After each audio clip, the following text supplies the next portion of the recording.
नमस्कार किसान भाइयों।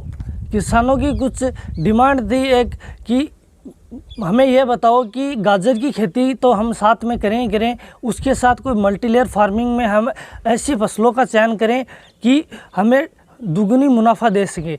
तो गाजर के साथ हम कौन कौन सी ऐसी फसल जो है सब्जी वर्गीय फसलें हैं वो लगाएं ताकि हमें दुगनी आमदनी मिल सके। तो ये भी जानकारी हम आपको देंगे इस वीडियो के माध्यम से। आपको चर्चा हम इस चीज़ की करेंगे कि गाजर की जो फसल है उसकी संपूर्ण जानकारी, मिट्टी से लेकर जो उत्पादन क्षमता है कितनी देगा और हमें मुनाफे तक की प्रक्रिया को हम पूरी आपके साथ साझा करेंगे।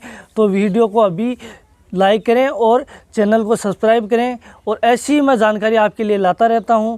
तो वीडियो को शेयर भी करें। किसानों की एक ही जो एजेंडा है वो ये रहता है कि उत्पादन क्षमता पर प्रभावित नहीं होनी चाहिए और उत्पादन हमें अच्छा मिलना चाहिए। तो उसी को मैं मद्देनज़र रखते हुए आपके साथ ये बात शेयर कर रहा हूँ। गाजर की फसल के लिए किसान भाइयों, जो हम मिट्टी की बात करें तो मिट्टी जो है वो किस तरीके रखनी चाहिए ये किसानों को बहुत ही जानना ज़रूरी है। प्रत्येक किसान को ये जानना ज़रूरी है। तो मिट्टी जो है वो एक मुलायम मिट्टी होनी चाहिए और मिट्टी का जो पीएच मान है वो 6 से लेकर 7 तक पीएच मान जो है वो उत्तम पीएच मान में गिना जाता है और वो पीएच मान बहुत ही शानदार पीएच मान होता है। मिट्टी की बात हुई, आगे हम गाजर की फसल को लेकर चलते हैं। तो मुख्य जो बात होती है गाजर के लिए कि उसका जो समय जो है वो कैसा होना चाहिए। उत्तम समय के बारे में जानना बहुत ही आवश्यक है, क्योंकि समय के अभाव के कारण फसल का बहुत ही ज़्यादा प्रभाव पड़ता है। हम समय पर फसल का चयन नहीं करते हैं, समय पर फसल को अगर समय की तारीख को चयन नहीं करते हैं तो फसल पर बहुत ही ज़्यादा प्रभाव पड़ता है, उत्पादन क्षमता पर बहुत ही ज़्यादा प्रभाव पड़ता है। तो समय की बात करें तो हम 15 सितंबर से अक्टूबर का महीने सबसे उत्तम जो अगेती गाजर का जो समय है वो सबसे उत्तम समय गिना जाता है।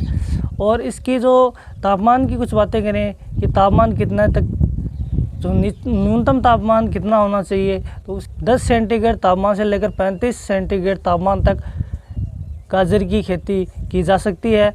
इसीलिए जो उत्तम तापमान है वो मीडियम तापमान जो 20 से लेकर 25 सेंटीग्रेड का तापमान है वहाँ पर सबसे ज़्यादा गाजर का उत्पादन होता है। आपसे एक रिक्वेस्ट है कि चैनल को अभी सब्सक्राइब कर लें और वीडियो को लाइक कर लें।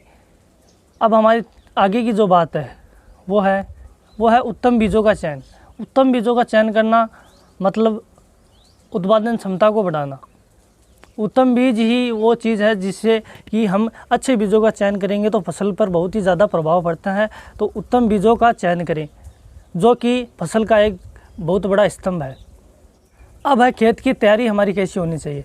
तो अच्छी पर खेत के अंदर जुताई होनी चाहिए, वो आप रोटावेटर से भी करवा सकते हो और गहरी जुताई के लिए आप पलेवा लगा दो और उसके अंदर आप कम से कम कितने भी 1 एकड़ को लेके चल रहे हो तो आप 2 से 3 ट्रॉली जो आती हैं वो आप गोबर खाद की ज़रूर डाल लें।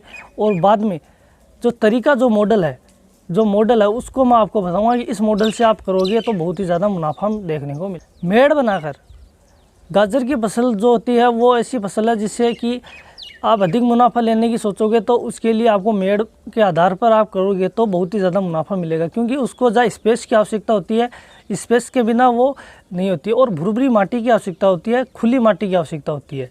जकड़न माटी जो होती है वो उसमें जो उत्पादन वो नहीं दे पाती है। तो उसके लिए आप मेड़ जो है वो आप 1 फुट या 1.5 फुट। अब जो मेड़ बनाकर आपने खेती की है तो वो बहुत ही शानदार है। अगला जो विषय हमारा था कि कुछ किसान भाई जिस समय गाजर की बुआई करते हैं उसी समय कुछ खरपतवारनाशी जो दवाइयाँ हैं उनका छिड़काव करते हैं, जिनमें जैसे पेंडामेथिलिन हुई, ऐसी जो हानिकारक जो फसल पर ज़्यादा साइड इफ़ेक्ट देती है वो दवा डाल देते हैं, जिसकी वजह से हमारी फसल जितना उत्पादन नहीं दे पाती है जितना हम लेने की कोशिश करते हैं। तो हमें उस चीज़ को ध्यान में रखना होगा और हमें खरपतवार के लिए मजदूरों की सहायता से हमें खरपतवार का नियंत्रण करना होगा। ये तो ही खरपतवार का 60 दिन के अंतराल में खरपतवार का निराई गुड़ाई का कार्य स्टार्ट किसान करते हैं। अब जो हमारी मुख्य बात थी कि इसके साथ मल्टीलेयर फार्मिंग कौन सी करें, तो मल्टीलेयर फार्मिंग में आप गाजर के साथ लहसुन को ले सकते हो, प्याज को ले सकते हो, टमाटर को ले सकते हो और मटर को ले सकते हो। आपके क्षेत्र के अनुसार जहाँ डिमांड कम होती है उस चीज़ को चूज़ करें और उसको आप ले, तभी आपको बहुत ही ज़्यादा बेनिफिट मिलेगा। इनको साथ में लेने से आपको डबल मुनाफा होगा और आमदनी का डबल सोर्सेज बनेगा। जो हमारा लास्ट पॉइंट था वो ये था कि इसमें आमदनी हमें कितनी हो जाएगी। तो आमदनी की बात करें तो आप अगर मल्टी लेयर फार्मिंग को साथ में लेकर चल रहे हो तो आपको 2 से 2.5 लाख रुपए की समथिंग इनकम इससे हो जाती है।